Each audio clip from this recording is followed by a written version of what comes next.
ምን ውስጥ መሬት ውስጥ አንገባ። መሬቱ እንዴት አድርጎ ክፍት አድርጎን እንዴት እናርግ ነው? እኛ ሽማግሎቻችንንስ ሳይሞቱ ወዴት እንውሰዳቸው? እንደው እንጨርስ እንዳለን ከምንሽ ቆጠቆጥ መድኃኒት አግኝተን እንደው እኛው ራሳችን እየጠጣን ባላን እያሉ ነው። ዘፈውት ሄደዋል። አንዲትም ነገር ሳይተውልኝ ማለት ነው። ገንዘብ ነበረኝ ሰሞኑን ውስጡ የሸቀልሁት እሱንም ይዘውት ሄደዋል።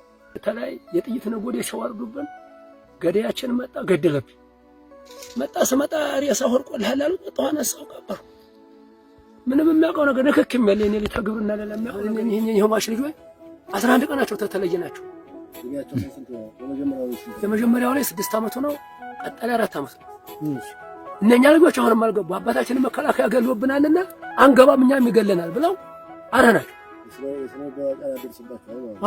ጫና ደርሶባቸው እግዚአብሔር እነኚህ ሕፃን አምላክ የእነሱን እድል ለሱ ይስጥልን። እውነት አለ መላእክቱ ካለ ይህ አራዊት ጨካኝ መንግስት ሳይሆን ዘራፊ ተዘራፊም ሽፍታ ገዳይ